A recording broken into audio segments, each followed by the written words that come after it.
છોટાઉદેપુર જિલ્લાના નસવાડી ખાતે ભાજપ દ્વારા આવનાર તાલુકા અને જિલ્લા પંચાયત અને તાલુકા પંચાયતની ચૂંટણી માટે કાર્યાલય ખોલવામાં આવ્યું, જેમાં મોટી સંખ્યામાં ભાજપના કાર્યકરો ઉપસ્થિત રહ્યા હતા। જ્યારે ભાજપના નેતા જસુભાઈ ભીલના જણાવ્યા મુજબ આવનારી તાલુકા અને જિલ્લા પંચાયતની ચૂંટણીમાં બધી બેઠકો ઉપર જીત મેળવીને અમે રેકોર્ડ બ્રેક કરવાના છે। છોટાઉદેપુર જિલ્લાના નસવાડી તાલુકા ભારતીય જનતા પાર્ટીના તાજેતરમાં જે યોજાવાની છે તાલુકા પંચાયત અને જિલ્લા પંચાયતની ચૂંટણીનું આજે ચૂંટણી કાર્યાલય નસવાડી તાલુકાની અંદર આજે અમે ઉદ્ઘાટન કરીએ છીએ। આ ચૂંટણી કાર્યાલયમાં તમામ અમારા નસવાડી તાલુકાના ભારતીય જનતા પાર્ટીના કર્મઠ કાર્યકર્તાઓ અહીંયા ઉપસ્થિત છે। આજે અમે કાર્યાલયનું ઉદ્ઘાટન કર્યું છે। આ ચૂંટણી કાર્યાલય જ્યાં સુધી ચૂંટણી સંપન્ન ન થાય ત્યાં સુધી આ મધ્યબિંદુના ભાગરૂપે અમે કાર્યાલય શરૂઆત કરી છે।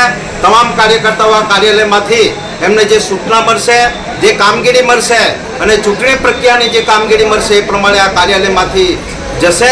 આ પ્રકારે અમે આજે ભારતીય જનતા પાર્ટી નસવાડી તાલુકાના ચૂંટણી કાર્યાલયનું ધામધૂમ ઉત્સાહ સાથે અમે આજે ઉદ્ઘાટન કર્યું છે।